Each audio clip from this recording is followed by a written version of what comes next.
All right, yeah, it's a little after 10 o'clock here and stuff, and we're going to go ahead and get started there. Um, Basically, what we're going to be talking to you there is using heat pumps and weatherization. And I'm going to go over a little bit with the NEAT and MIA part of that there with you to get started off with. Because, if we're going to change these out, a lot of times they got to be justified there, or at least need to try to justify them there in the NEAT and MIA, unless we're going to be changing them out there with health and safety and everything. I've got a couple audits here that I'm going to show you guys on this. The first one here is of a mobile home, and basically just got a quick little neat, quick, dirty audit there. It doesn't have all the health and safety stuff in it and everything like that. I just put in the shell measures, the heating, cooling, duct infiltration, and stuff like that in this audit on here. But if you look here on this, you can see I've got the information put in here for the primary heating unit on this. Okay, it's got a straight electric furnace on here. Well, straight electric furnace, it is 100% efficient on that, but it pulls an extreme amount of electricity. And if we look here on this, you can see also in the cooling tab right here, well, I've got cooling in this mobile home as well. And this actually, I'm going to click on that and open that up. That's actually a central air conditioner. So we got an electric furnace and a central air conditioner on this home here right now. And what I want to do on this, and I got the information here to put in for the air conditioner, and I'm going to come back to this in a minute on here. But what I'm going to do here is go back to the primary heating unit on this.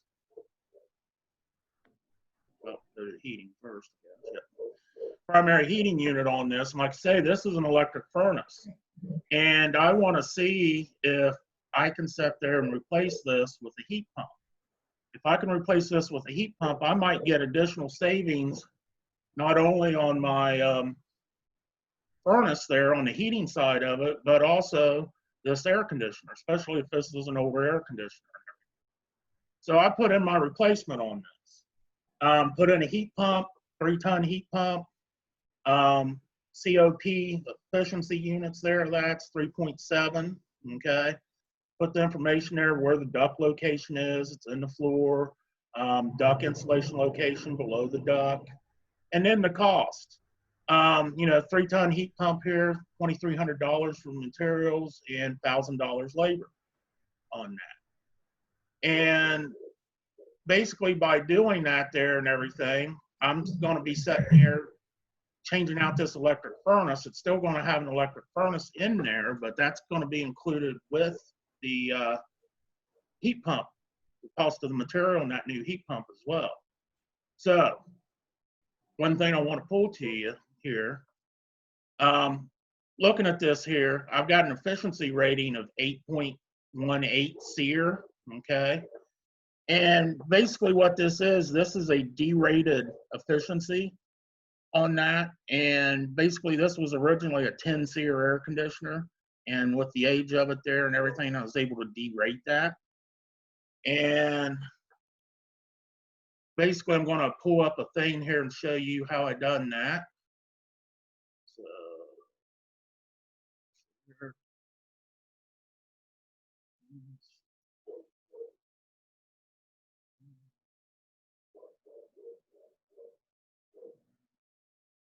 All right. Derating your heating and cooling systems, air conditioners and heat pumps. And this is only for air conditioners or heat pumps on here. Basically what we're going to do is going to take our base efficiency on that. And we're going to multiply that by 0.99 to the power of the age of this unit on here. Let me go open this up. And basically by doing that here, I've got an example of this formula here. Basically had a 20-year-old unit that was originally rated at 10 SEER.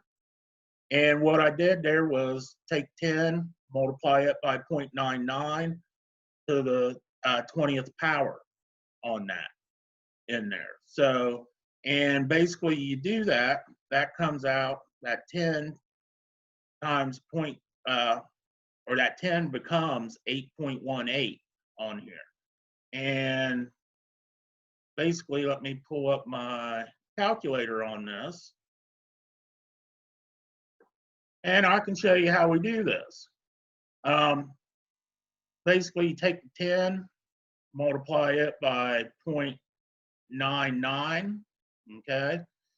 And basically, you need to go over here and find x to the y. You got to have a scientific calculator in order to do this. You know, anybody that's got a Windows computer here, this is the calculator off of that. It's got the scientific option, as well as a lot of cell phones has that on there as well. But if I click that in there, and then I put in that age of that unit and hit my equal sign, you see I come out with 8.179, which rounds up to 8.18. That's how you do that. And basically, you know, I can clear that, and I'll go through another example here real quick with you on this. Let's say we've got a 13 SEER unit, okay, on there. A little bit newer unit here on this. And basically this thing on here was, let's just say it's 12 years old, okay? And now that 13 SEER unit becomes an 11.52 SEER unit on there. So that degrading on that there really helps cost justify the replacement of an electric furnace there with a heat pump on it. And this works well both in the audit as well as the in the me audit as well as the NEAT on here. So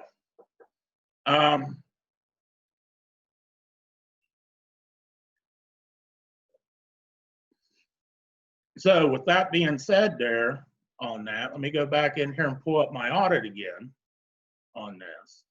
And basically, I'm just going to go over here and look at my measures on this. And if I look at this, you know, I've got my sealed ducts in here, general air sealing, belly fiberglass, roof fiberglass is put in here and stuff. And basically the cost of my heat pump here. And you can see that justified with a 1.2 SIR, okay? Not a real high SIR on that. And the big thing's going to depend on what kind of labor rate you guys got in your area to have this to work. If you work for an agency that's got heat techs on staff that can install this and everything, probably be a little bit more easier for you to get this to cost justify opposed to using contractors, especially if you're around in a big metro area. A lot of times the contractors in those metro areas get premium money. So, but now let's go look at a NEAT audit on this.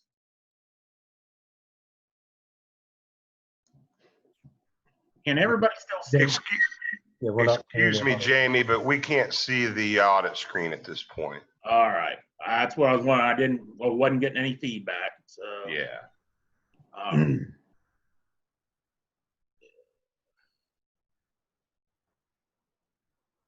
How's that? There you go. All right. So here again, I am going here. This is a house. All right, and it's got an electric furnace in it. Okay, and I put on here evaluate, you know, replacement with a heat pump because this also has air conditioning in here. You know, had the labor cost of $1,000, material cost of $3,000 on this, on that. You look at the cooling unit on this. Basically, this was degraded to, it's just an 8.18 on here and everything. But if we look at this here and go into these measures here and stuff, we can see that this actually justified replacing with a heat pump as well.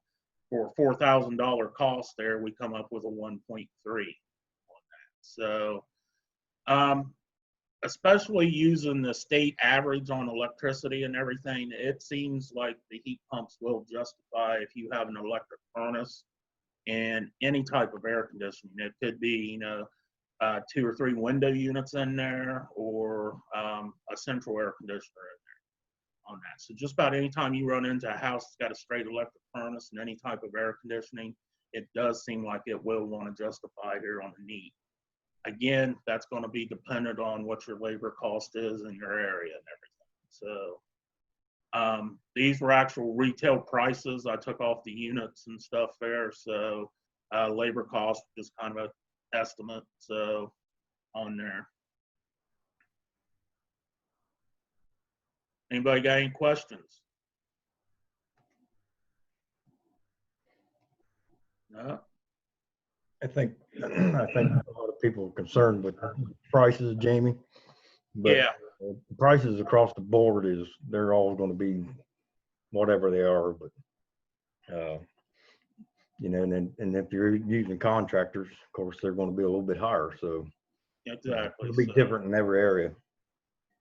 Yeah. Like I say, it is going to be really dependent on what the labor cost is in your area and stuff. Like I say, I actually pulled retail prices off the units there and stuff and just come up with an average out of 2 or 3 different ones there to come up with the cost for these things. So now for the agents who are actually doing the work, if they're, dealing with the local supply house, they should be able to get the cost down a little bit. And yes. Sometimes you're going to have to work with the contractors. Sometimes they'll do work for a little bit less as long as they know they're going to get more work ahead of time. Right. And really, as far as swapping these out and everything, this should be a day job in there and stuff for a contractor. So, I mean, this is something there, even at $1,000 labor wise there and stuff, there's money in there for them to be made on that. So. Hey, Jamie. Yeah. Can you go back to the calculation for derating? Yeah. You want to see the slide? Is that what you want? Yeah, the formula. Okay. Let me. If you got it. I do. I've got it right here. There it is. Okay, so where does the age come into effect here? The age is right here. Oh, gotcha. So there's your power. Yeah, that's your power. Okay. Yeah. Whatever the age of that unit is, you're just going to take that 0.99 to that power of that. So, use example here, 20 on this and a 10 series unit. So. All right. Thank you. Okay.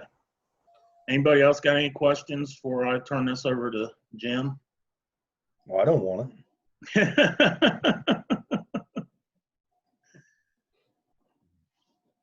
No? I ain't seeing any. Okay.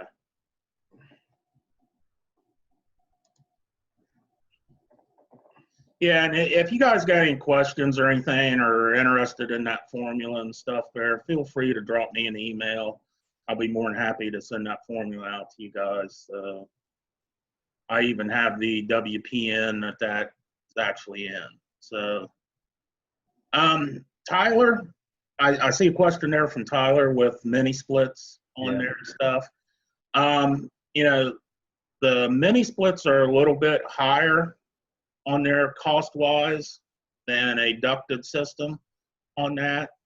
And, haven't really seen it yet where we can get it justified if you're getting too many heads in there and stuff like that. But, they do have mini splits out there now that has a coil to go on an air handler and everything there and stuff where you can change that out. And with the efficiency of these mini splits, some of these are up in the 30s now as far as SEER ratings and everything. They might justify that. That's one thing there I haven't really tried on that to see, get the actual cost of that and everything and see, but they might. So on there. Yeah, and that's one of the things I'll show there toward the end is Mitsubishi has an actual air handler that is approved for mobile homes and stuff like that.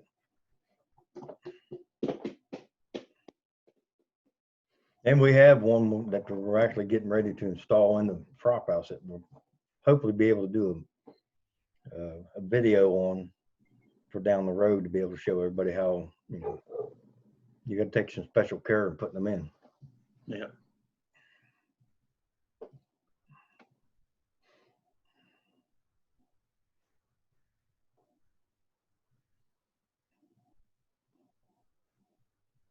I haven't seen anything else.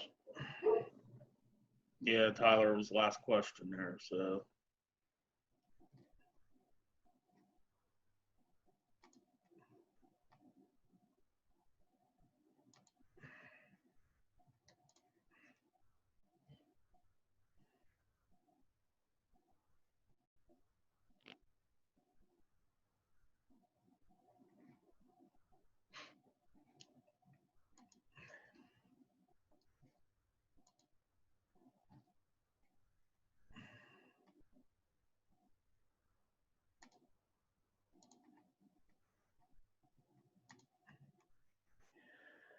All right, let me see what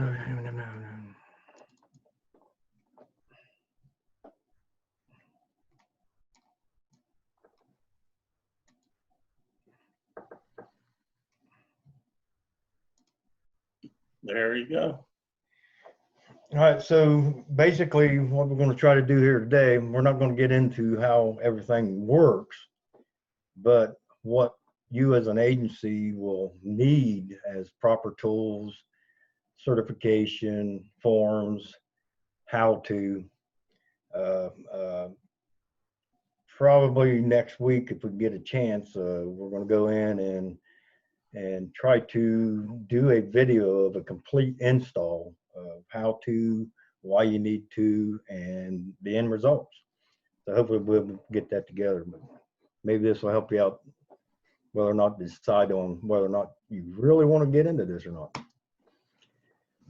We have a 3-day training for heat pumps now. It's actually 4 days, but 3 days is training, and then you have a 1-day optional 608 certification. That's how to properly handle refrigerant. You have to have this certification if you are handling and or touching any type of air conditioning equipment. For the HWAP, it's $65. For non-HWAP, and if it's a contractor, it's $125. We take 1 day, we go over to PowerPoints. We give you all the information on the first day for you to study. And all the classes that we've done for the Buckeye Hills and for the HWAC classes right now. How many people you think we've had so far, Jamie? 70? Yeah, I'd say right there around 60 to 70, yes. So. I'm going to say out of the 70, I'm going to go right around over half of them have passed their certification in one way or another. Yeah. So one of the first things you need to do, the Section 608 EPA certification program for stationary HVACR systems and equipment. Section 608 of the Federal Clean Air Act requires that all persons who maintain, service, repair, or, and I want you to look at this, dispose of appliances that contain regulated substances be certified in proper refrigerant handling techniques. This means at a minimum, core and type 1. This certification allows you to work on any AC unit that has 5 pounds of Freon or less. And with this, the core, that means that's just some regular questions. You have to pass the core before you can pass anything. You need a minimum of type 1 certification, and this will let you work on, right now, it's right around a 2.5 ton air conditioning unit. Now, one of the things I want to mention too is dispose of. We have some agencies out there that are actually doing the work and they're getting rid of it, but you have to keep track of all that stuff. Technicians disposing of appliances of 5 to 50 pounds of refrigerant must keep the following records: the location, date of recovery, type of refrigerant recovered for each disposed appliance, and then the quantity of refrigerant by type. recovered from disposed appliances in each calendar month. The quantity of refrigerant and type transferred for reclamation or destruction, the persons to whom it was transferred, and the date of the transfer. And I'll show you some of the forms here and the difference between recovery and reclaiming, and what you'll need to know down the road here. This one here, and all these forms, I just downloaded these off the internet. You can get them just about anywhere. It's a hard copy of this log worksheet to be kept on file with the refrigerant program for 3 years and used in conjunction with the form monthly refrigerant inventory and usage. In other words, matter of fact, I just throwed all mine away about 3 years ago. I had to keep everything for a certain amount of time for my business. But if I go out to Jim Bob's house, I got to write down the date. I got to write down what type of refrigerant I used, how much I added or removed, the equipment name, work order building, some remarks, and some initials. If you're going to have to recover it, and I'll heed some warning out there, because I know some people are not quite doing this exactly right. But when you remove a heat pump and or air conditioning unit, or even a window unit, you have to recover that Freon. In other words, you have to take it out and put it into a recovery bottle. You have to keep track of that. Most junkyards now will want a record of that before you could even take some of that stuff in. Unless you cut it up, cut it up, save it up, clean it up, get more money out of it. Some of the new products out there, this is a little cordless small vacuum pump. We got one there at the shop. We've used it against, I believe, the old Yellow Jacket pump that I used to use. Both of them work extremely well. The latter one is a lot lighter. It only weighs about 5 pounds. That one there, this Yellow Jacket one, weighs about 20 pounds. When you're climbing up a ladder onto a 3-story building, it makes a big difference. Believe me. But these are some of the tools that you're going to need. You know, pretty much all vacuum pumps are pretty much a vacuum pump. Brands and names doesn't really matter. What matters is the vacuum hoses themselves. And then my buddy Rudy brought this to light to me. I used to use a set of gauges to pull my vacuum, and it would take 2 or 3, sometimes up to 4 hours to pull all the air out of the system. And I know some of this may sound a little foreign to some people, but when we get that video together, some of these terms and stuff that we're talking about will kind of click a little bit better. This is basically just to give people an idea of if you're going to get into this, you need to have the right equipment. And if you remember, I'm one of the sticklers to, if you buy the right equipment, you get a better job and it gets done a lot quicker. When we installed the heat pump system there at the shop, we used the set of gauges. We put the vacuum pump on it. It took almost an hour to get down to the vacuum that we needed. We released the vacuum. We put the bigger hoses on, used the same vacuum pump, took the gauges off, put the bigger hoses on like this. And what was that, Jamie? 3 minutes or less? Yeah, it's less than 3 minutes. Less than 3 minutes, we were down to a vacuum now. And of course, I credit that to Rudy Leatherman. I was the old-fashioned guy, and I thought he was, but he brought some teaching the old dog new tricks. Yeah, and Jim Gregg from Nahoko there brought up a good point too about having clean oil in those, and everything's important as well. Oh yeah, actually, Rudy and I actually did a video of doing one with bad oil in it, and then we changed the oil out and did it again, and it was remarkable how much quicker it was. Good reminder. That's a good thing there. Another really important tool you need is a valve stem remover tool. They come in, again, different types, but they all work pretty much the same. By removing that valve core, it's kind of like a bicycle tire or a car tire. You got a valve core in there. If you remove that, it also makes it go a little bit quicker. And this is what that valve stem remover tool does. It actually allows you to take that valve stem out, and you can actually replace that with Freon in the system. In this case, we were taking it out to be able to make the vacuum process a little bit quicker.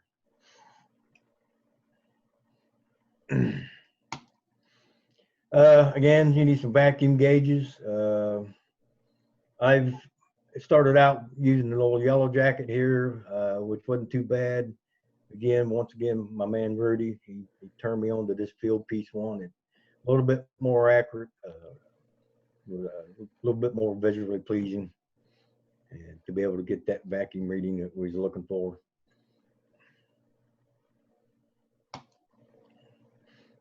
Here's kind of an example of pulling a vacuum. It's down to 476 microns, and that's what we use, the micron reading, as a way of telling how far down the vacuum is. And when I'm talking vacuum, that means I'm sucking or removing all the air from the system and the moisture. You can't have any contaminants in there when you dump the Freon into the system.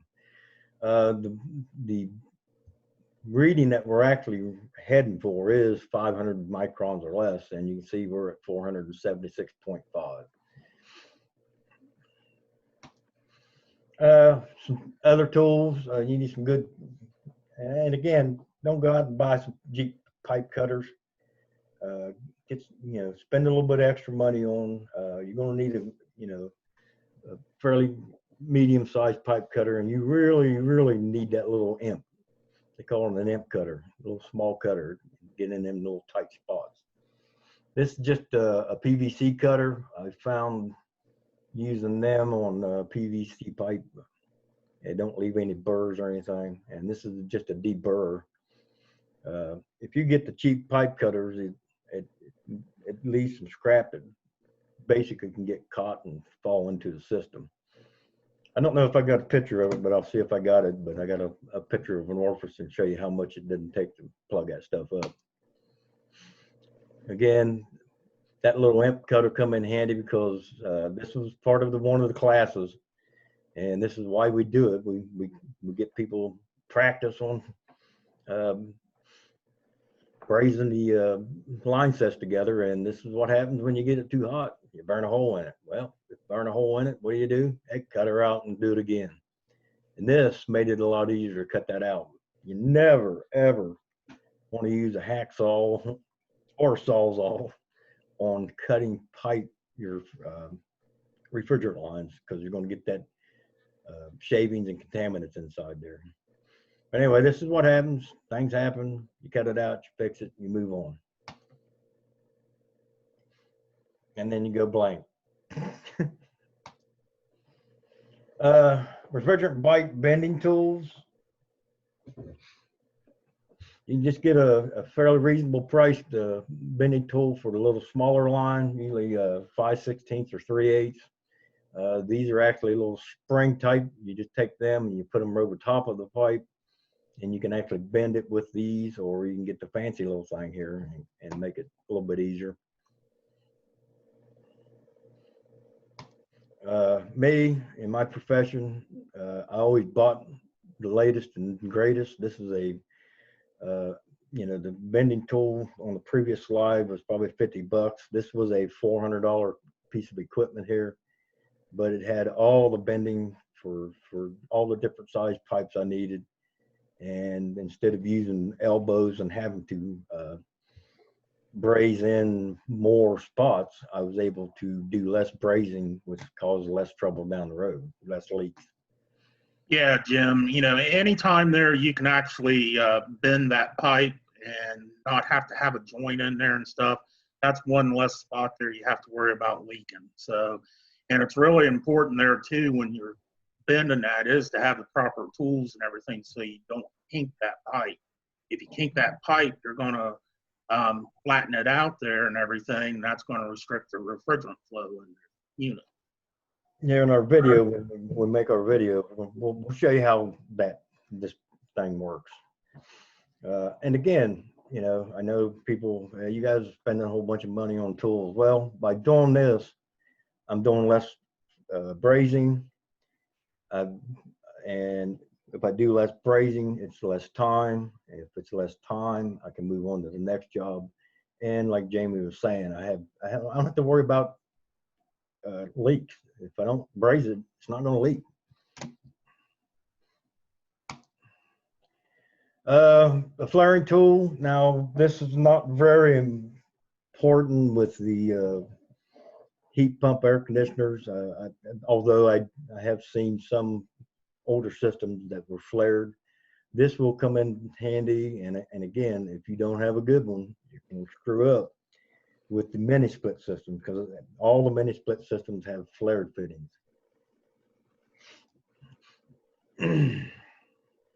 And again, yeah, I spent a little extra money on that, but hey, I don't have to worry about the flare leaking. Kind of like with the oil furnaces, you know, if you get a cheap flare, you're going to have a leak.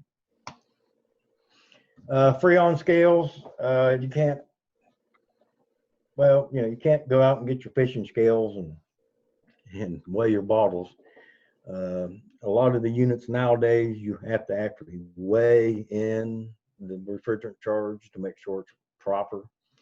If you're going to recover the Freon out of the units that you're, you know, taking out, that you have to replace, you have to weigh it so that you can put it on the chart and keep track of what you've done, because once you empty a Freon bottle, you have to have keep track of it. Once you fill up a recovery cylinder, you have to keep track of it to get rid of it.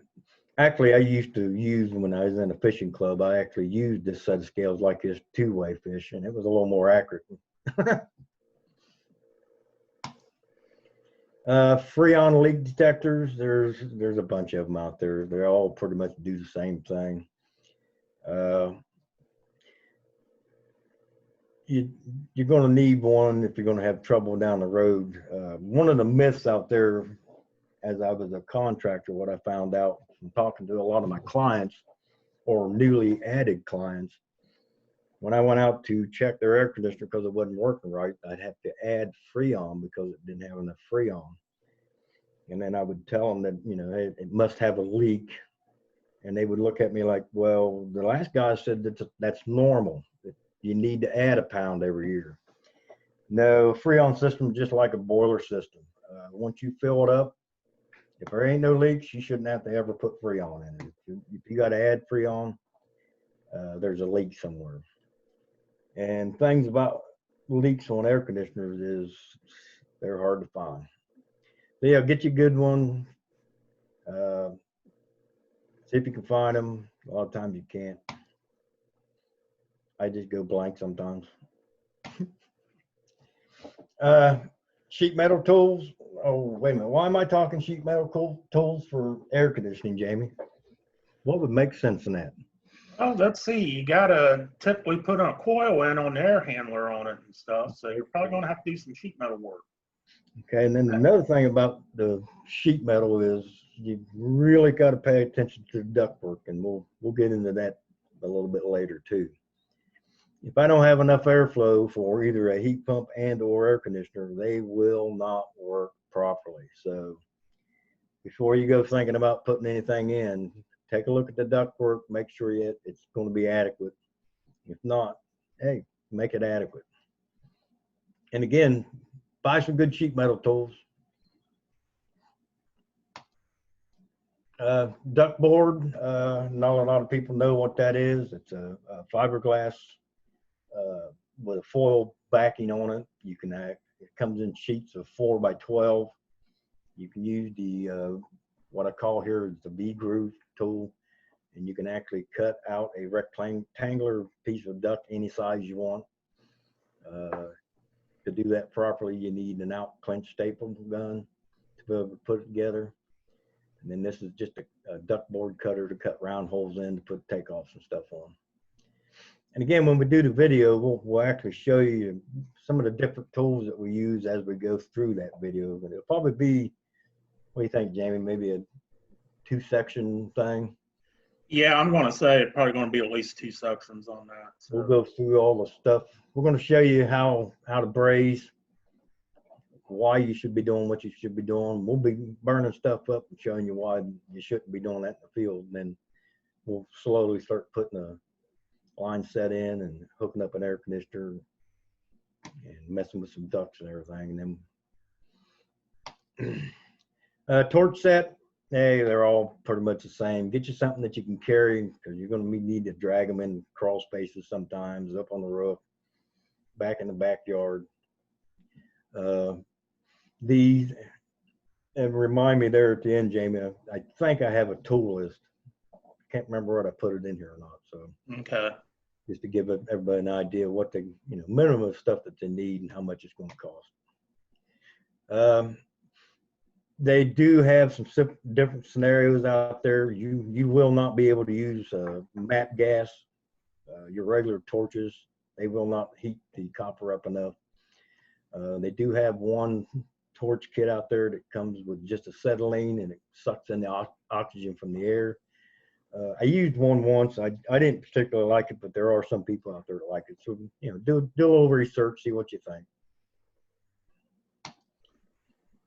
Here's that one I was talking about. It's just acetylene only. It actually sucks the air from the oxygen, or sucks the oxygen out of the air and mixes it with it. It's a little lighter, less stuff to tag around, but for some reason it just didn't work very well for me. I like the oxygen and acetylene tank set up myself. This is the silver solder. I think I have a slide on it, but if not, you don't want to use regular plumbing solder. It does not get hard enough. It will crack and it will leak down the road. We had a particular company there in Athens, Ohio, that's all they used. And whenever I get a call on one of their units, it was always, I had to add Freon. And people were always asking me why. And then, well, used the lightweight plumbing solder, it cracks over the years and leaks. Nitrogen gauge, you're going to really need to have a nitrogen gauge, because you're going to have to run nitrogen through these systems while you're brazing. And there's a couple of different varieties out there. We'll show you, I think Rudy's going to have us one that automatically puts purge and all that on. This is an example of a nitrogen tank. You can get them in different sizes. Jamie brought one in, was about, what, a foot tall. Yeah, that was dandy for working on a rooftop unit and stuff. So I've worked on a lot of the units up in uptown Athens at the bars, and every one of them is 3 stories up. And you know what? There ain't but maybe 2 buildings uptown that have elevators. Yeah. And the last one I worked on that had an elevator, the elevator didn't work, and that's where I almost had a heart attack. When you're brazing these joints together, you have to run nitrogen through it, because if you don't, and what that nitrogen does is it removes all of the oxygen from inside. If you do not do that, when you heat metal up, you get oxidation. See all this black stuff here? That's oxidation on the inside of this pipe. This is one joint that we soldered together without nitrogen. This is one that we soldered with nitrogen. Which one would you really rather have once you put Freon in? Would you want Freon running through the clean pipe, or would you want it running through the dirty pipe, which in turn is going to cause a bunch of dirt inside the system, and it will plug up and it will cause you problems a year or 2 down the road. Believe me, I was taught the right way of using nitrogen when I started doing this, and when I got into the private sector, found that a lot of contractors didn't want to use it. And again, I've always told people, whenever I give a bid for a job, if I lose that bid, there's only one reason I lost it, and that's usually because somebody's taking a shortcut. Bless you, whoever that was. Yeah, I got him muted now, so. Now, here toward the end too, I think I forgot to put that slide in there, but I might try to find one where you can actually see the trash coming out of the pipe. Again, with the nitrogen, once you get it soldered in, you're going to do a leak pressure test. This is that one of the gauges that Rudy has, and we'll show you a couple of different ones. That way you can get an idea how different things work. And that's as the bottle that Jamie had right there. It's pretty good and handy when you, sometimes you got to go in a crawl space and or on the attic. Yeah. Brazing at 90 degrees in an attic in the middle of summer, you ain't never been there till you did that. All right, for those of you that don't want to use nitrogen, you better put one of these in. This is called a filter dryer. This is an actual, you can look at it as like a furnace filter. It's trying to collect all the crap that is running through there that you forgot to when you didn't use nitrogen and or didn't do a vacuum system on it. Let's see. Now, since ever since they come out with the new 13 SEER units, when did that, about 90, what, Jamie, 4? 2, something, right? And anyway, when the government mandated, same way they did with the 80 plus furnaces, they mandated at a certain date that anything that goes out there has to be 13 SEER or more. When they first started coming out with those units, they didn't have one of these in there. A couple of years later, every unit now comes with a filter dryer installed on the unit and a filter dryer that is supposed to be field installed, and people aren't doing it. Okay, and the people that are not doing it are not using nitrogen, and they're going to have problems, I guarantee, down the road, because with these new units, they won't take the punishment. They just will not take the punishment. And the one I showed you before was for an air conditioner, because it goes, the Freon only flows in one direction. When we get a heat pump, you need one of what they call biflow, because when the air conditioner is running air conditioning, the Freon's flowing in one direction. We flip it and it reverses direction in the heat, and it starts going in that direction. So that filter dryer needs to be able to pick up going both ways. Now, I'll tell you, if you're out there and you're not doing it right, these filters will plug up just like an air or a filter on a furnace. If you've noticed anything on a furnace or that's usually bad when you get there, it's the filter. And when these plug up, that means you have to remove all the Freon, and you got another day's work just fixing it. And the other thing there about those filter dryers there too, if you look down on the bottom of that tag there, it tells you what refrigerants that one's made to be used with there and stuff. So if you put the wrong filter dryer on there, it wasn't designed for the type of refrigerant in that system there and stuff, that can cause problems too. Because the oils are different in those refrigerants and everything there, and it can cause the thing to plug up on you. So. Yeah, and again, with this is an older biflow filter, well, one we cut out, but it's an older one. It says system design pressure is 500 pounds per square inch gauge. Well, the newer systems now are around 650 to 700, so we wouldn't be able to use these older types. So, do a little bit of research. But again, with the newer systems, if you're putting them in, as soon as you open them up, there's a little package in there that's got a brand new one that the manufacturer put in there for just that purpose. Manufacturers have kind of got smart over the years. I kind of tell people in my class when I do the heating classes, and I started putting the 80 plus furnaces in with the electronic circuit boards. Well, I burned a few of them up, and I had to take them back in because, hey, it's brand new furnace, it's under warranty, right? Well, they kind of got smart and started putting fuses on them boards. They got tired of Jim burning up boards. All right, give me just 1 second. I got to. I'll be back.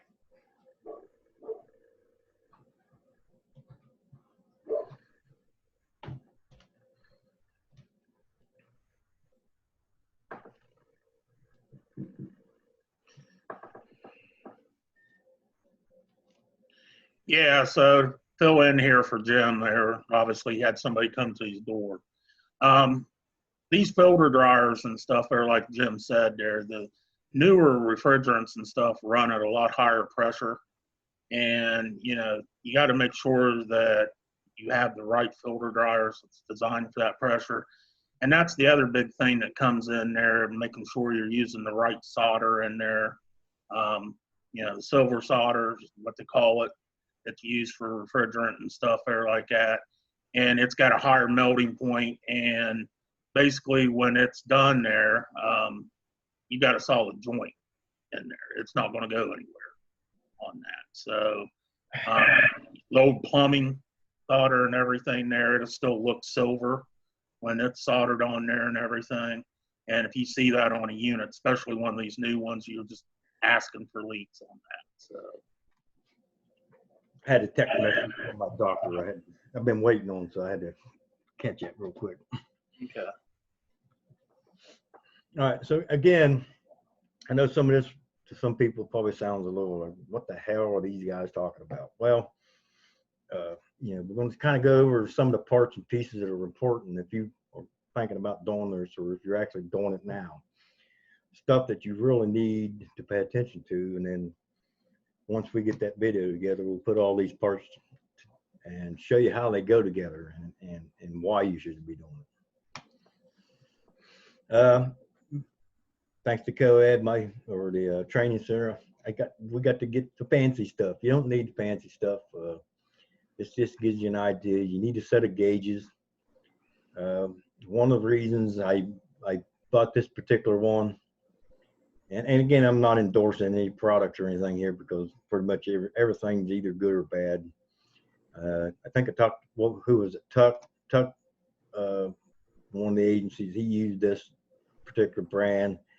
Of course, they're using it every day, so he wasn't quite up on it. We're not using these every day, but basically this gauge here will do about 60 different freons. That way I don't have to have 60 different types if I was out there working like this again. You can just get you a regular set of gauges. Right now, we're basically running into everything that we're going to put in is going to be 410A. And that's the type of refrigerant that you're going to be using. So you can just get you a set of gauges that are for 410A. Again, there are different types of gauges out there. We got a set for R22 because we still got some R22 systems that we're working with. So, you know, you don't want to mix these freons in your gauges. If you got a gauge that'll do different types of freon, and you're using different types of freon, you're going to want to run some nitrogen through these gauges before you switch it out and start over again. Yeah, and that unit there that's in the picture, that's an old unit that we've been using in class there and stuff, and that's an old R22 unit in there. So typically the newer units there that's got the 410A in them and stuff, and they're a higher SEER. This was probably an old 10 SEER unit on here and stuff. The higher SEER units there, they're typically a little bit bigger because they got more condenser space on there, and then the coils on them's larger as well. So you can see here in the background a couple of different types of brazing unit or outfits, but they're, you know, brazing. Again, here we got a set, just a analog gauge and then a digital gauge. And again, you know, it's going to be your preference, whatever you want. Both of them are doing exactly the same thing. This one's just got a little bit more information. It's got the temperature probes on it to where I can clamp on to do superheat subcooling. With this particular one, you actually have to have some other information to do your subcooling and superheat, and an extra digital thermometer to be able to put on the line to get your temperature to do all that. And hopefully when we do our video, we'll show you how to do all that. Recovery cylinders, you have to have this. If you're removing, once again, if you are removing these air conditioners or heat pumps,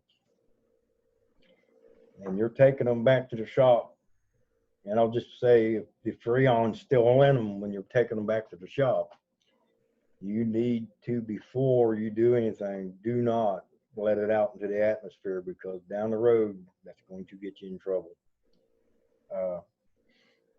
You're going to need to recover it, and this is where the scales would come in handy, because you're going to have to put it on the scale. You're going to have to hook this bottle, recovery bottle, up to it and suck it out and put it into the bottle. Some of the things you need to know about the recovery bottles is some of this information right here. There should be a date on it. It's got the weight. There is a date. These have to be recertified every 5 years. Okay, if you have not purchased one of these yet, when you do, look at that date first. I have a couple times not looked at it when I went to the supply house to, well, when you get these full, you take them to the supply house and you give it to them, and then they give you another bottle to be able to get rid of that. If you do not look at the date, some of them are already expired, and for some reason they don't like to tell you that. What they do is that you have to send these in, and they have to be tested to make sure that they're okay, and then they'll redate them. This is our recovery system. We got a little bit of help here from our next door neighbor. This is just where we went up, and I think it was Kevin's daughter volunteered her old air conditioner that they was going to remove, so we went up to get it so we could use it for the shop. We got our recovery tank, we got our scales. This is our recovery machine. We've hooked it up to the piece of equipment, and these two hoses are going to the valves that's connected to the air conditioner. This yellow hose is the one that's this recovery machine is actually pulling Freon from this unit and putting it into this bottle, this recovery bottle. I got Dave there standing there checking to make sure that it doesn't get too heavy and get fly away. Or wait a minute, is this Jim Bob? Yeah.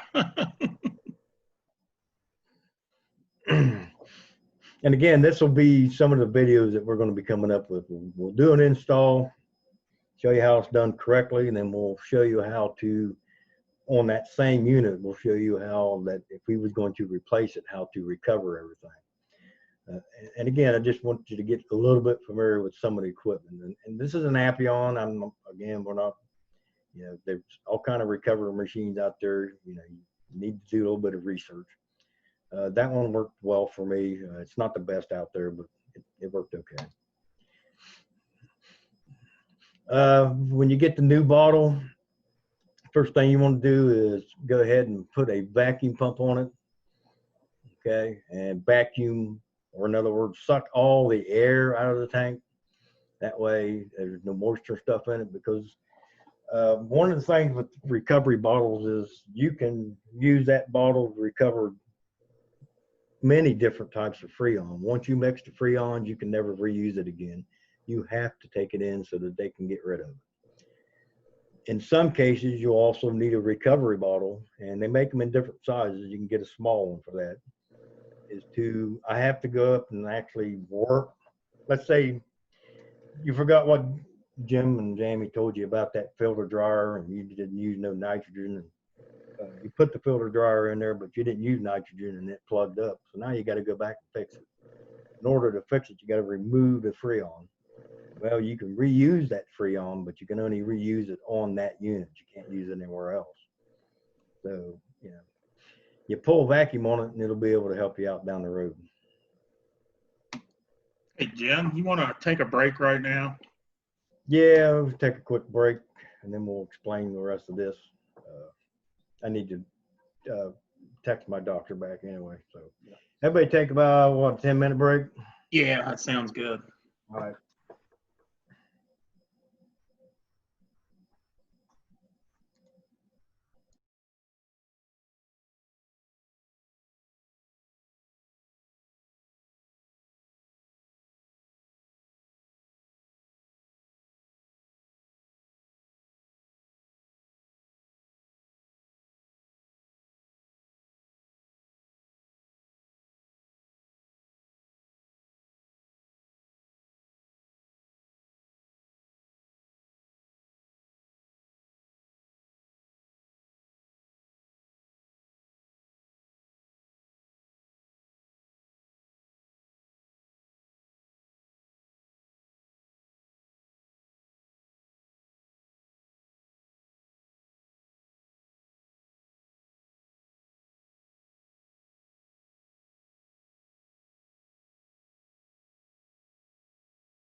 You got anything in the chat there? No, not really, other than Daniel was wanting us to talk about how we run nitrogen through the system when we're grazing. I figured we'd do that at the end right there. So. Yeah, I've got a few slides I could probably show. Yeah. So.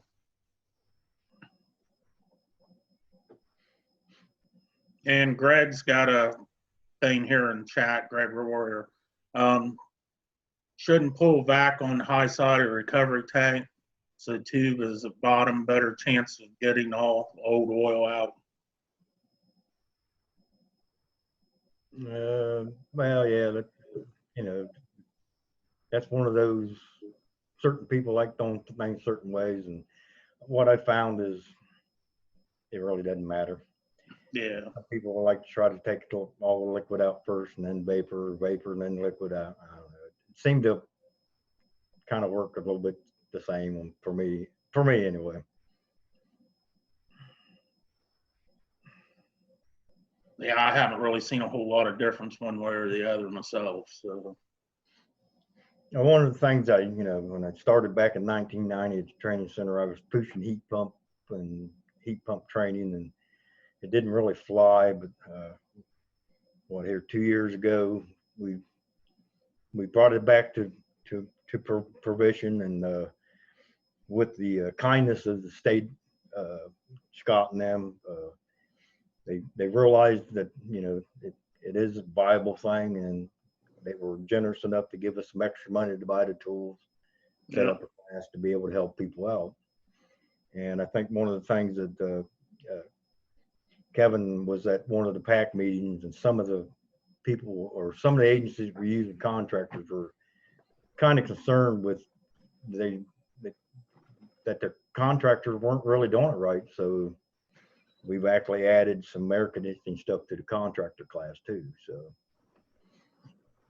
I know one thing I noticed over the years working in weatherization and then working in the private life, when I started doing my heating business in Athens, I was the only contractor within, I'd say, 100 miles that used a combustion analyzer. With the adage of Rudy and I, now almost every contractor in the city of Athens has a combustion analyzer. And they're all starting to use stuff that they should use. Amen to that. Yeah. But I seem to think, weatherization has made a big difference on the private sector in many years. If you notice that we're even in the NFPA 54 now, weatherization. If you're going to do this, you probably ought to pay attention to this.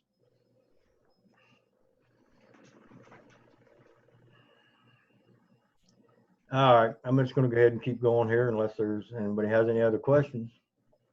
And feel free to, again, we're just trying to give you the basic idea of some of the stuff that you really need. And when you are going to use nitrogen, you need that nitrogen gauge, because when you put nitrogen through as you're brazing, you can barely just have it on, or it'll blow out your solder. And again, we'll kind of get a little bit more in depth of this when we do that video. We'll show you how to turn it on, show you what happens if you put too much, what happens. But this is your complete setup. You got your recovery tank, you got your set of scales, you got your recovery tank. I have the only toolbox I ever have left anymore. I think I seen Dave over trying to take my meter.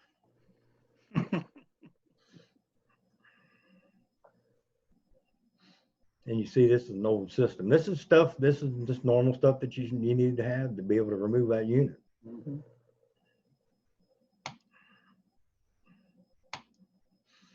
All right, I'm gonna show you some stuff, what happens when you don't pay attention.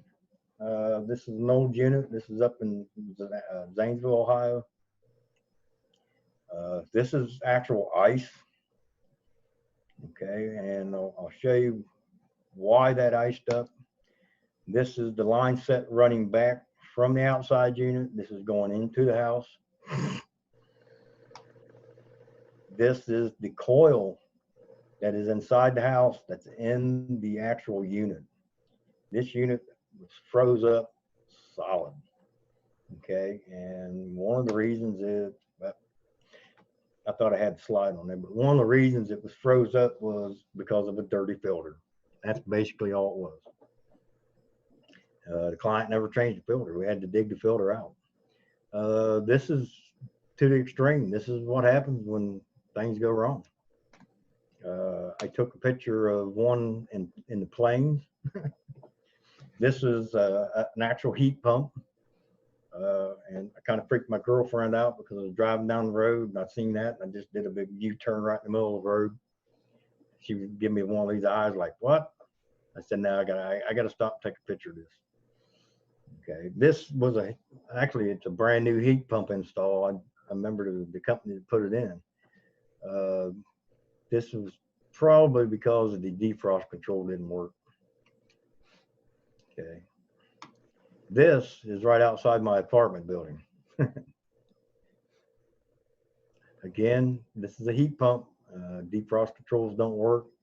And when I talk defrost controls, we'll get into that a little bit later. This is the blur off of that unit that I showed you that was all plugged up. Yeah, dirt.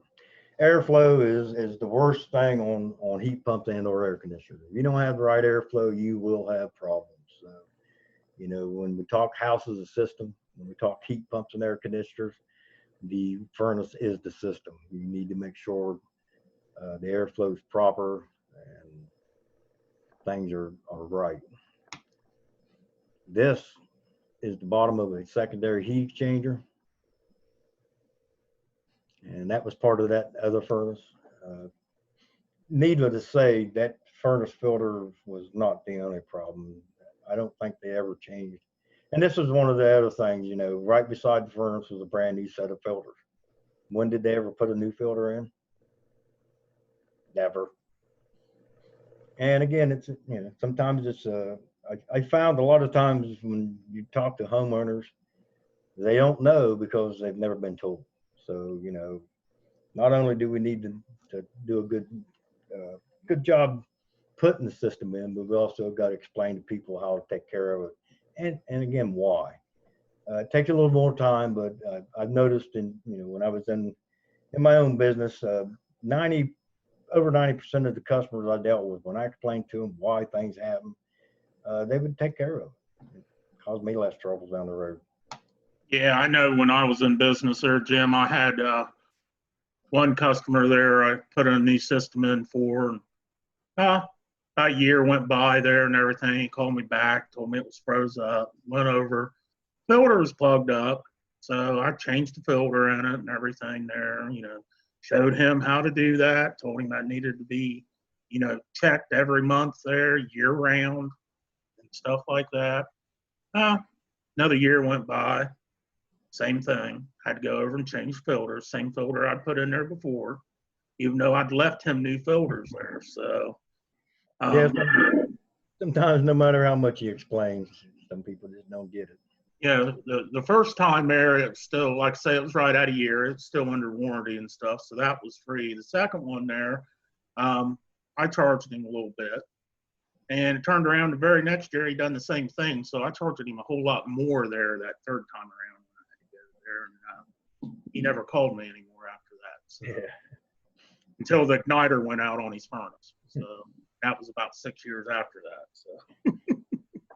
So again, I talked about ductwork, airflow. This was actually when we did the Buckeye Hills pilot program. This was one of the students' houses. I encourage anybody, you got problems, look at your own house. And he was telling me how his air conditioner was freezing up. And I told him, I said, well, you know, take me some pictures, bring me some pictures in and let me see what you got. Well, this is what one of the local contractors in Logan, Ohio, this is what they did to his house. This is, I mean, I have nothing against flex duct. I've used flex duct, but if you don't use it correctly, it's just like anything else. You can put metal duct in And if you don't put it in right, size it right, you're still going to have problems. Some of the other problems, clearance.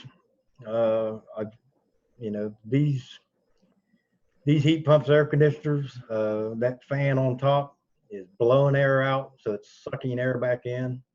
If you don't have enough room, they'll do like kind of like the 90+ furnace pipes. If you get the intake and the exhaust too close, they'll actually recirculate. And if that air, this is actually in the air conditioning, it's blowing out warm air, hot air, and if it recirculates, it will not work correctly. Where's the heat pump? I don't see it. Oh, wait a minute. Yeah, dude. Now, who's at fault here? Is it the contractor that installed it, or is the contractor that installed the deck? I'm going to go with the deck guy. Deck guys don't know anything about air conditioners, do they? Evidently not.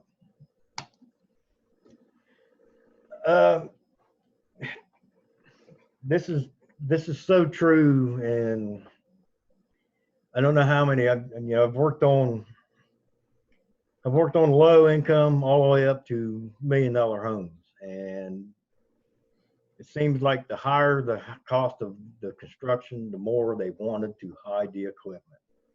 Okay, well, guess what? These units aren't going to work with these hedges up there.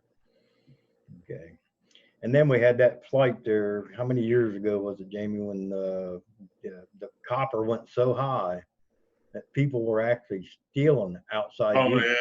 Yeah. People were actually starting to put concrete barriers and cages around them. And you couldn't blame them, because, I mean, you get up the next morning, your air conditioners are gone.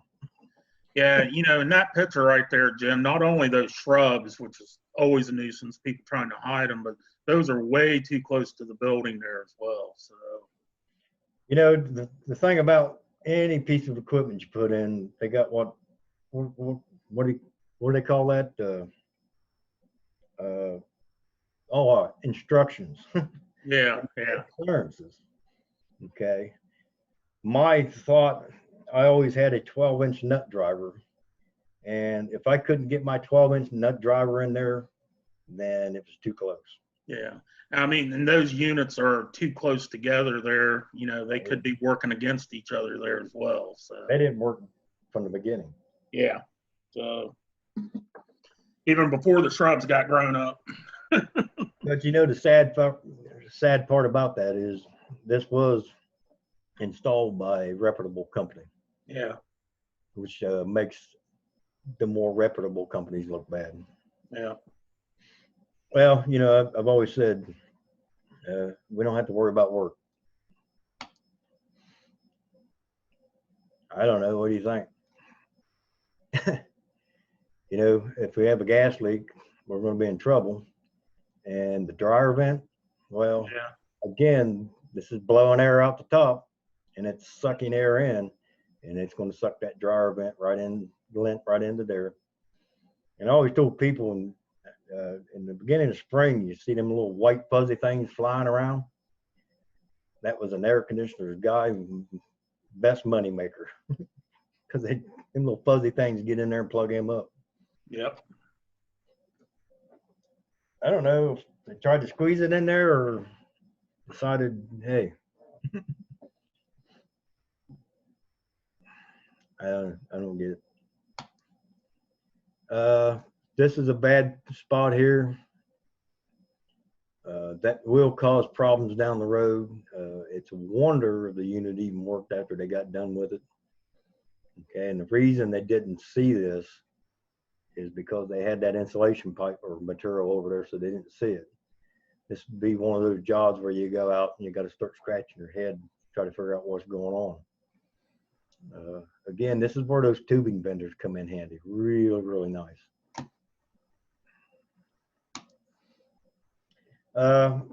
We talked about some mini split systems, and they're actually coming down in price. The one we just bought for the prop house was it 6 heads? 5, I believe, Jim. we got 5 heads. And one of the reasons, before we get into this, the reason two reasons we bought that mini split system was to not only try to do a video and show people how to do it correctly, because you really got to be careful with these systems. And the other reason is the amount of airflow that comes out of the heads. We bought the ceiling mount or the wall mounted ceiling type heads right there. The airflow that comes out of there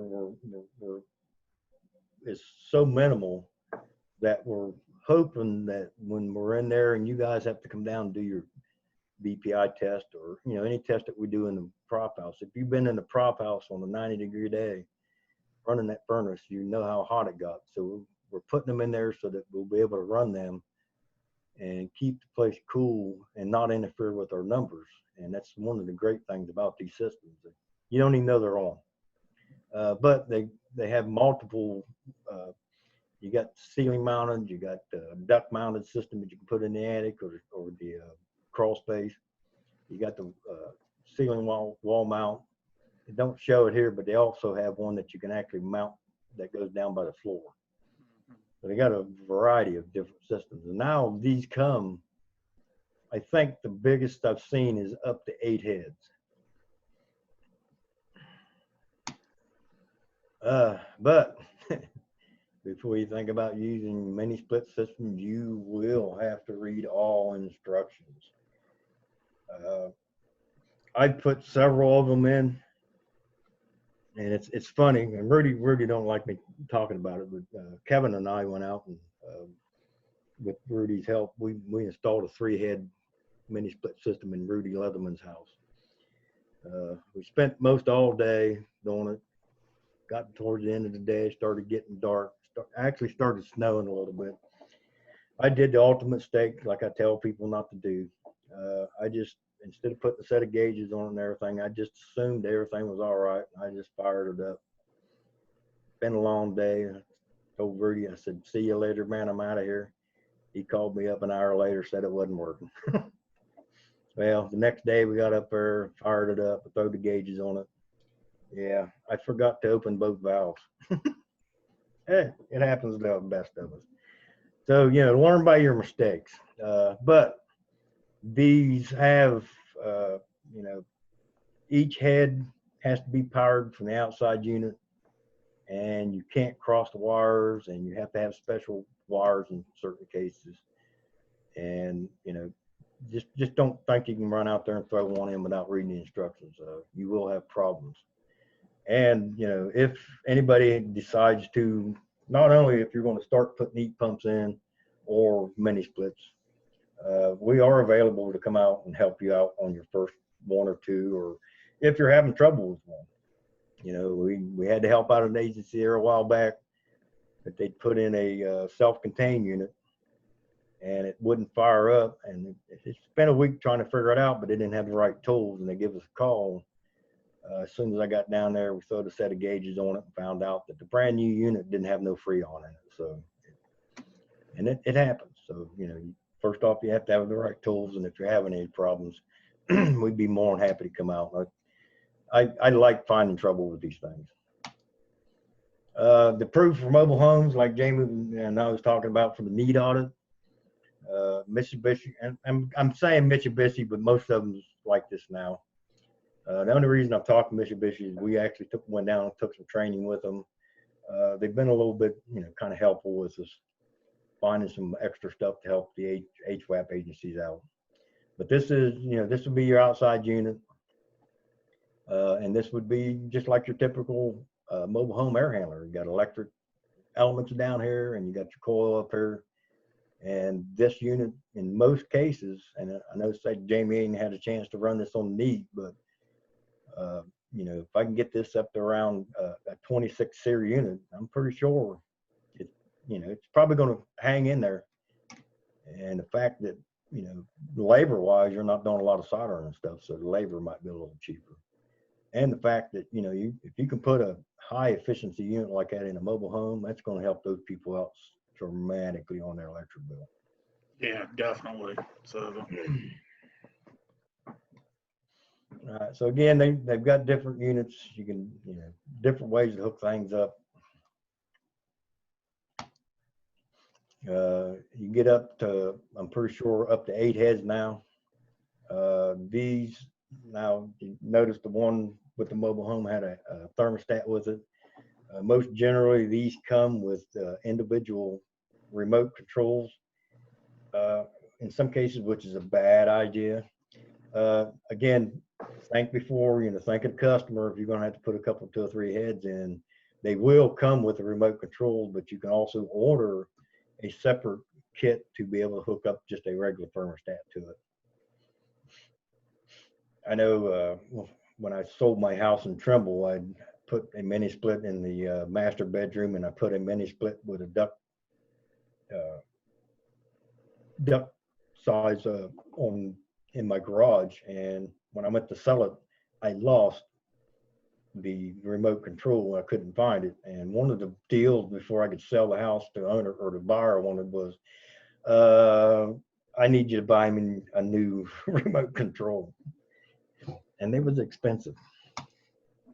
This is what I put in my garage there. It's a air handler. You put attached ductwork to it, and you can see it comes with a thermostat, or you can have a remote control. These things have come a long ways. I put a few in when it was a lot more expensive and not quite as good. And nowadays they're really, really all, I'm gonna say awesome. Yeah, Jim, there too, the mini splits and stuff. A lot of the rest of the world there in Asia and Europe and even Central and South America has been using mini splits for a long time. It's something there that we're just really kind of getting caught on to here in the States. So on that, and with the efficiency on those things and stuff there, I mean, it's really a great unit. So on there, it doesn't really matter about the name brand. I mean, that's just about like with any piece of equipment. I mean, they're all going to go through some stages where they might have some kinks in them there that need to be worked out or something there. But I mean, all of them's pretty much designed about the same. It's just, what brand you can get a hold of there, and how do they treat you and stuff. So you have problems with it. Yeah. Well, one of the things with the mini splits is they're converting the AC power over to DC, so a lot of it's running off of DC current. So you're going to have, for troubleshooting, you're going to need a good meter. You're not going to have to do any soldering or brazing or anything like that, but you will need a good torque wrench set. They have torque settings on the flare nuts, and what I found out is if you don't follow the torque settings and use a torque wrench, and I'm talking from experience here, you will either not get the the flare nut tight enough and it will leak, or you will have tightened it too much and you will come back with a cracked flare nut and have a leak. Yes. And this is what it consists of. It's a little kind of like a regular torque wrench. It gets some regular wrench ends that you put on it, and you set it just like any other torque wrench. Kind of a new thing on the market. Well, not new, just new to me. Some of the terminology most commonly used to measure the efficiency, the SEER of a central air conditioner. Higher the SEER, the more efficient the system. SEER measures how efficiently a cooling system will operate over an entire season. It's kind of like the AFUE of a furnace. And right now, they manufacture nothing less than a 13 SEER. And again, it doesn't matter really about the SEER that you're putting in. It matters about the installation. If you do a poor installation, this means nothing. It's the same way on a 90-plus furnace. You can put that 95% furnace in. If it's on bad ductwork and it's you didn't do any combustion analysis on it, it ain't going to be 95%. The EER energy efficiency ratio, again, it measures how efficiently a cooling system will operate and that's with an average temperature of 95 degrees. Most commonly used to measure efficiency of a window air conditioner. Higher EER, the more efficient system. Window air conditioners generally have cooling capacities that range from around 5,500 to 14,000 BTUs. The heat seasonal performance factor, most commonly used measures of heat pumps heating efficiency. Higher, and again, the higher the HSPF, the more efficient. Rating, a common rating term for air conditioning size is ton.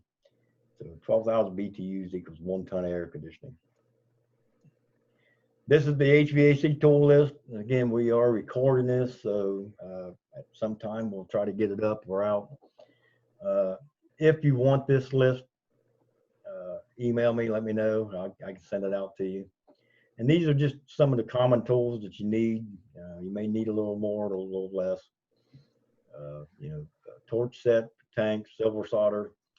When I talk about that silver solder, we'll show you exactly what we're using when we do the video, but it's a little bit more expensive than the regular solder, but if you don't use it, you're going to have problems.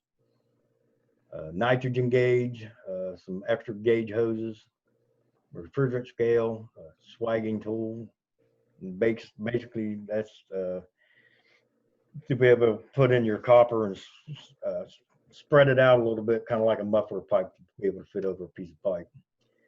Service valve tool, in other words, to be able to open up the valves. Tubing cutters, large or small, PVC cutters, because you're going to have to use condensate pipe.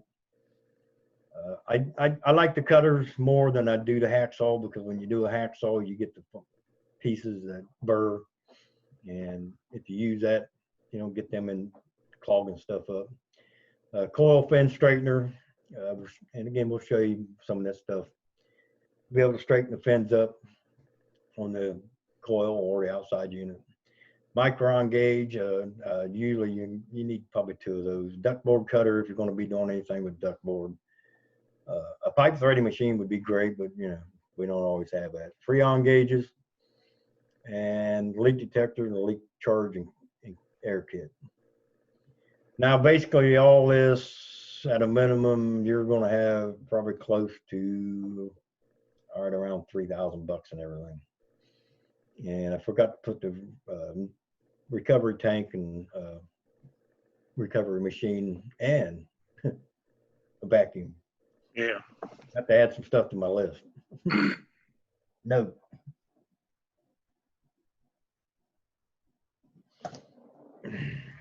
That's the reason you said you might need a little more or a little less there, Yeah. Give me just 1 second here. Let me see if I can find. Greg there's got a question here too. I'll read it there. He put in chat. He wants to know what the outside temperature do the mini splits heat pumps cut out. Well, yeah, go ahead. You can answer it. I'll up. Yeah, I was just gonna kind of keep everybody occupied here while you was doing that. But basically, Greg, it kind of depends on that. I know some of them's rated to go all the way down to 20 below zero.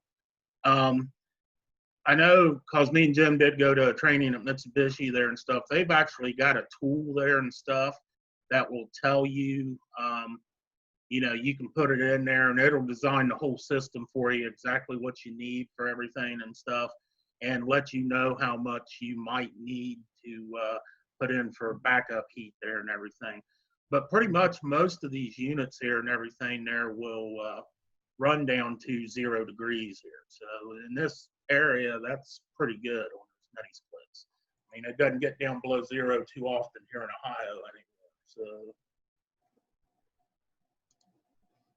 yeah, most of the ones that we'll be using, they'll go down to at least 0. So it's amazing what they've done. This is just a data plate. Some of the stuff. This is the model number of a Ream air conditioner. Some of the stuff that I used to put in. It says a 060 there is actually, that's a 5-ton unit. It gives you all the amps, everything you need here. Tells you what the factory charge is, and it's R22. This is some of the information you're going to need to know to make sure that you have the right gauges and using the right stuff on it. They even got the manufacturer date on it. Mm-hmm. And again, this is just one I'd put in a long time ago. This is at a medical facility here. This is something, one of them that I'd worked on come in. When I start seeing stuff like this, I start noticing bad stuff. So, you know you're in trouble.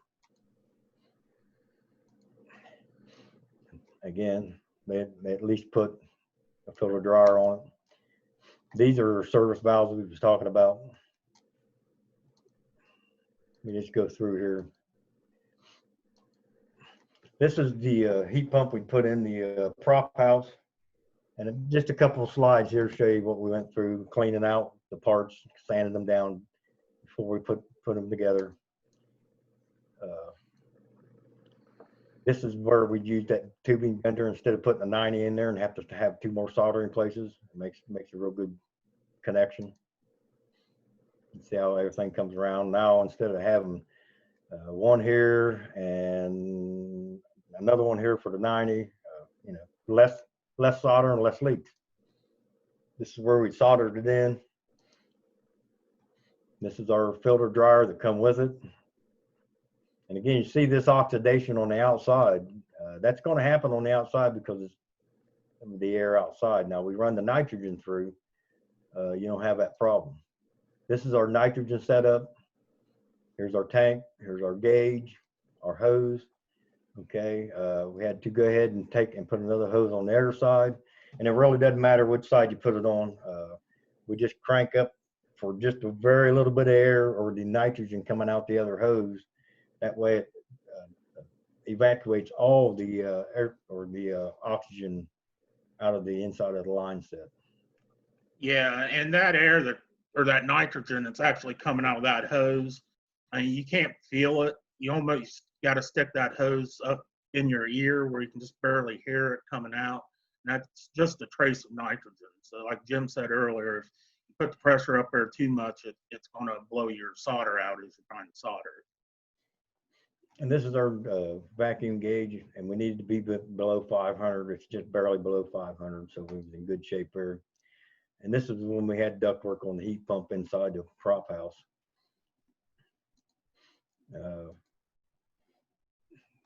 Of course, this one, we don't have any electric strips in it, but this is where the electric strips would have went. We're starting to tidy it up, get things wired in. It's the voltage.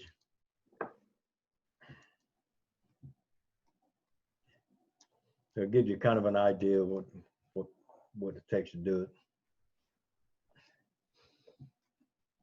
it. Do you have a picture of the sediment there that come out of one of those pieces of pipe? Let me look for it here.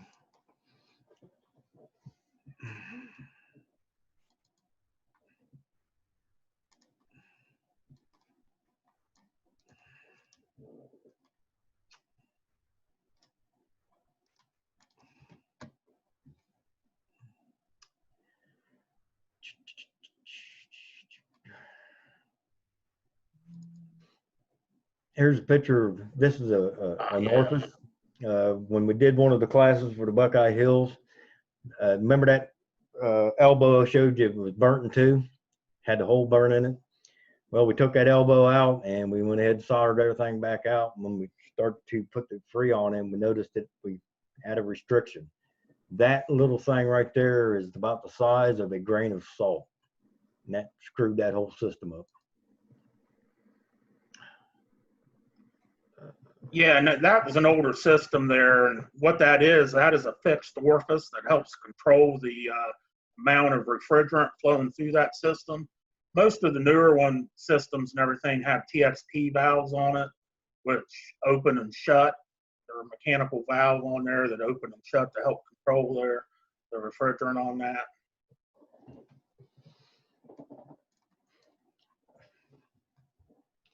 This was our Buckeye Hills class. We had them out there checking the charge. I showed them how to do it, and as a class, they went out and got the information from the manufacturer, data plate on the inside, and checked the charge and made sure it was okay. This is what happens when you do not use nitrogen. This is actually the scale, that oxidation that is coming out from inside of this pipe.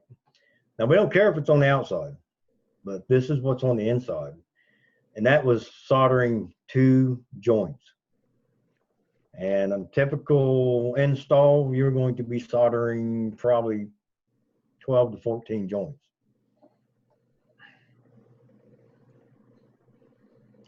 Again, another 2 joints. This is what's going, and that's what that filter dryer is going to have to catch. And if you get too much, it's going to plug that filter dryer up, and I guarantee a year or 2 down the road, you're going to be back there working on that. Yeah, and if you don't put the filter dryer on there and stuff, and it does have a fixed orifice in there and stuff, it's going to get caught in that and cause you all kinds of problems. So. The problem with the newer ones is they have the thermostatic expansion valves now, and they will not take this stuff. They will not do it. And if you've ever had to change out a TXV, God help you. And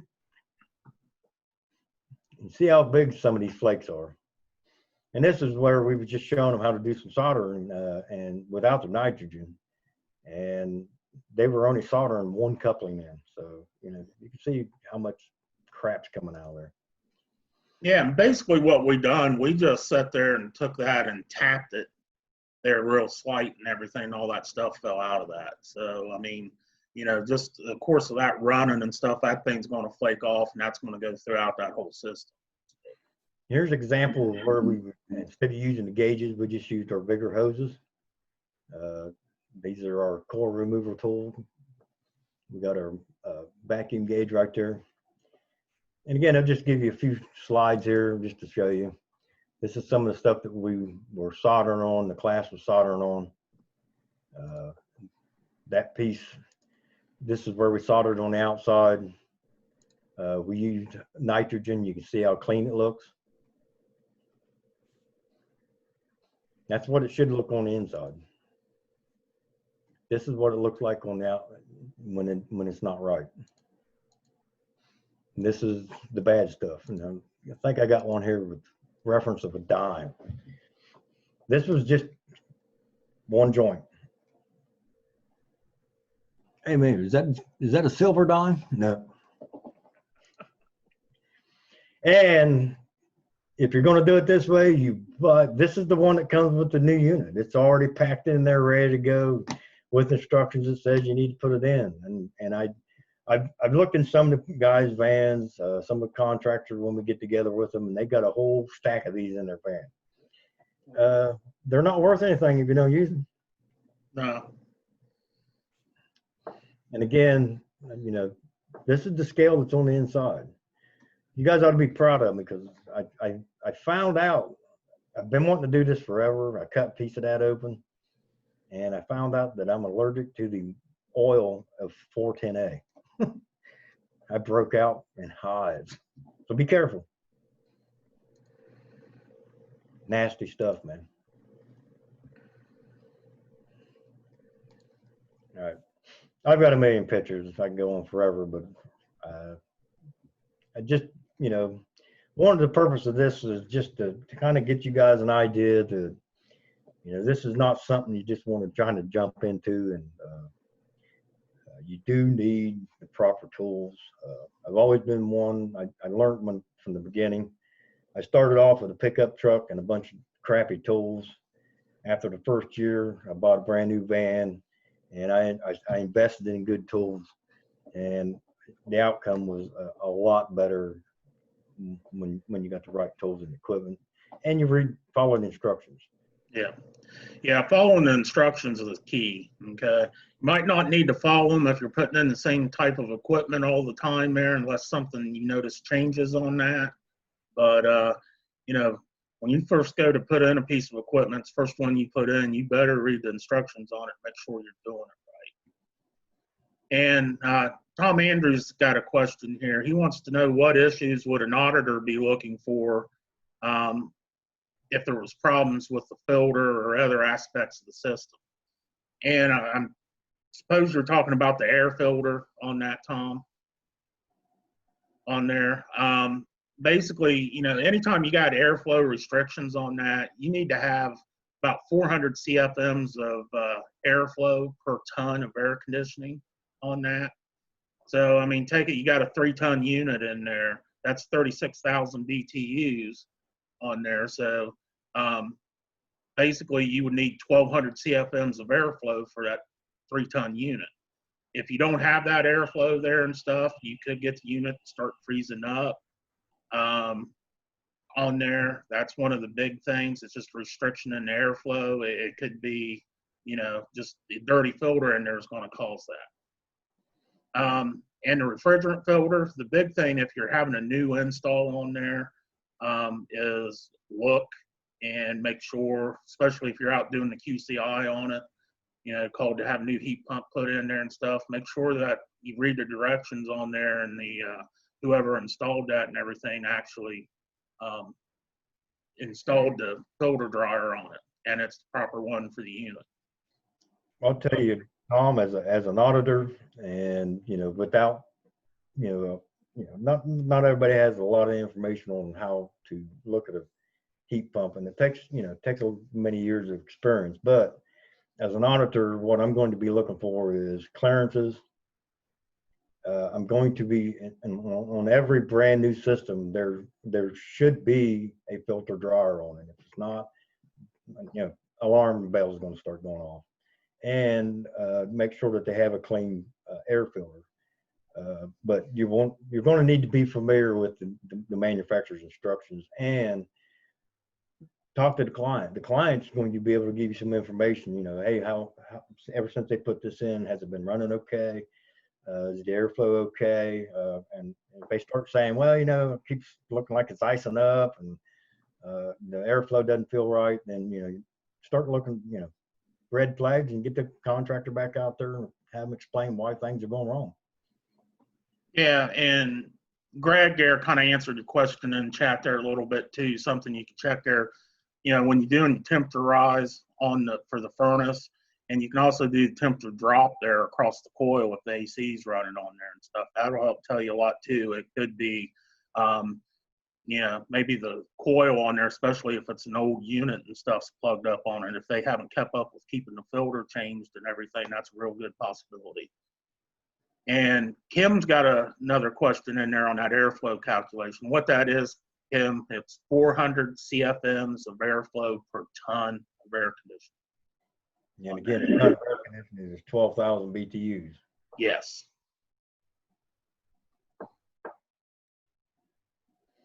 Yeah, you know, we just got started, you know, with all this heat pump stuff, but we're going to start putting some more classes together, you know, for information for auditors and, you know, stuff that you can be looking at, because it's going to be a kind of again, a hands-off inspection, unless you're, you know, 608 certified and have knowledge of how to use a set of gauges and stuff. We'll be able to give you a few tools to be able to help you out to, you know, make an intelligent decision on whether or not, you know, you need to get the contractor or the agency back here to take care of something. And again, you've always got us, you know, hey, you don't think something's right, send us some pictures, throw us, you know, give us a call. We can always come out and take a look at it and or answer some questions for you.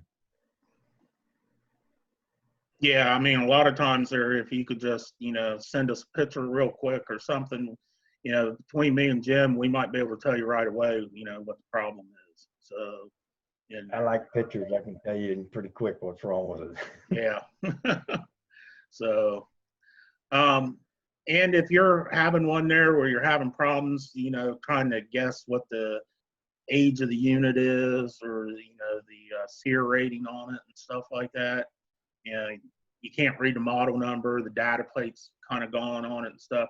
Yeah, send me or Jim a picture of it there and stuff. We've got pretty much enough experience there. We have a pretty good guesstimate there of, you know, what age that unit would be there and everything, and probably what size it is there, depending on the house and everything as well. So normally, you can't read the data plate.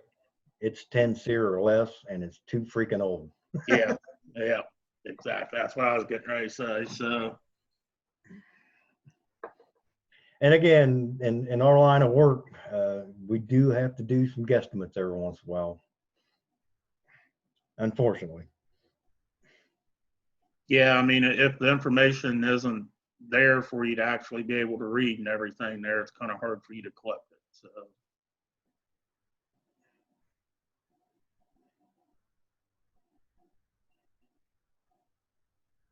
about all I'm seeing there in chat as far as questions and everything. And again, we're going to get this video of this install there and everything on. And that might be 2 sessions there as we go through that and everything. We're going to go through step by step how it's done, explaining every step as we're going through it and everything there on that. So, you know, you guys that's not real tech savvy and everything there, you know, whether you're an auditor, you're not a technician and stuff, I mean, not putting anybody down on that, but if you're not real familiar with working on any of this stuff and everything, I think those videos will help you understand quite a bit of it as you see it going through and process on there.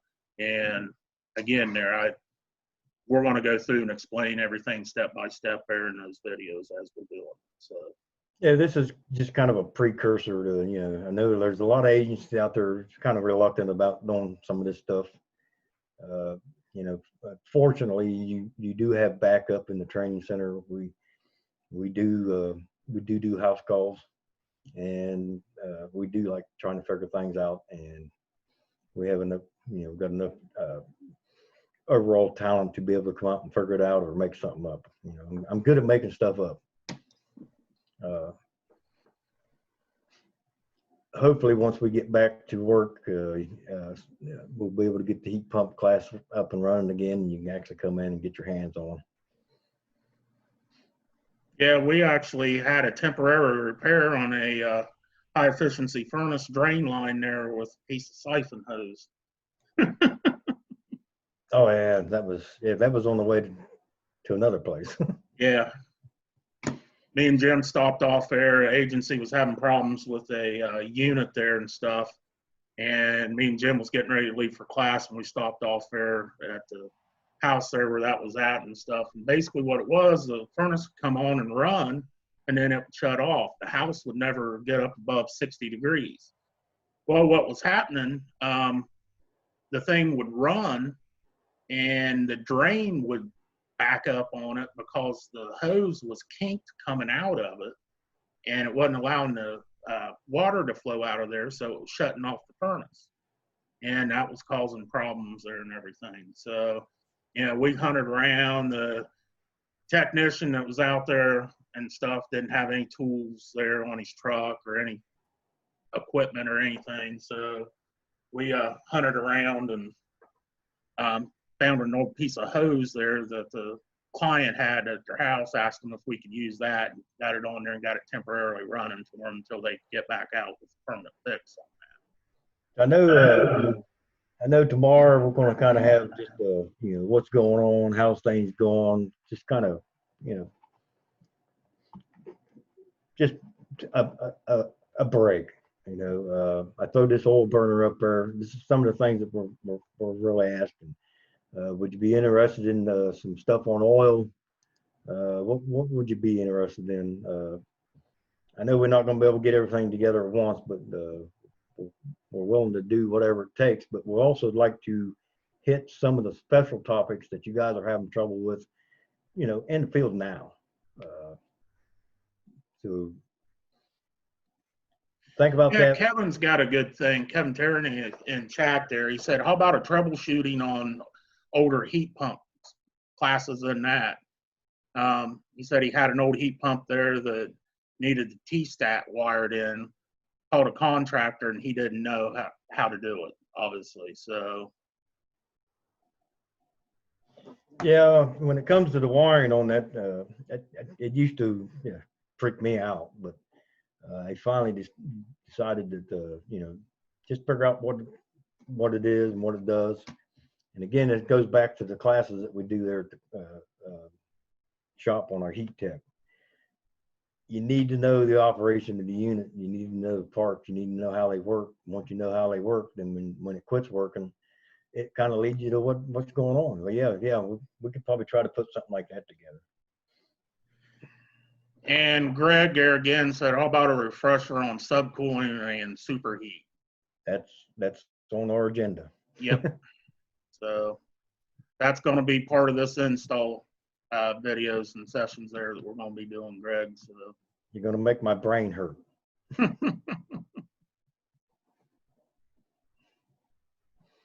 Yeah, well, I mean, think about that, and then not only as far as heat pumps, air conditioners, furnaces, I'm talking insulating, crawl spaces, how to access attics, anything like that. We're here to not only put some information out, but to also try to help,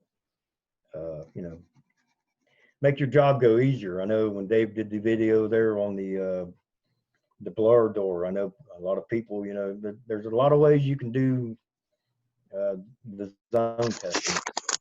At the training center, we try to take theory and all that stuff out of it and show you how to do it and do it easy, to make your job easy and understand it easy. And when you're testing those ductworks, you don't need to be up in the attic sealing up all that ductwork. You can seal it up and be done with it and get out of there. So yeah, just let us know. Yeah, and inspection issues, anything like that, an installer kind of issues you're having there, on that, heat tech, whatever you guys got there and stuff, we can try to help you guys out with it. So people at the training center there and stuff, we know quite a bit of stuff. Can't say we know everything. I don't think anybody knows everything, but if we don't know the answer, we will try to find it out for you there and stuff. Hey, let you know, so. Dave and I know Jim Bob. Yeah. And with that, I hope everybody has a wonderful afternoon. Watch some more stuff on the conference. Keep in touch and let us know what you need. And again, anybody that wants to email any of us, Jamie, Jim, Dave, Cole, Devin, Kevin. You might even want to thank there, Kevin. Scheduling stuff. Devin can always put something on. I might be putting her out there a little bit, but I'm sure she would be able to help you guys out on anything like that too. So you got a chance to get some stuff out and get it figured out. So with that, unless anybody has anything else, I'm out of here. Annex and Nelsonville. Yeah. Yeah, everybody have a good day there, and hopefully we'll have you guys tuning in tomorrow again. You want to? Jim Bob will get it done. Hey, Jim Bob Bodolini. You going to put one out for the meeting, Jamie? Yeah, I can send one out. All right. I gotta take a break. Damn, Coop, you sitting on a beach somewhere, man? That's right, David.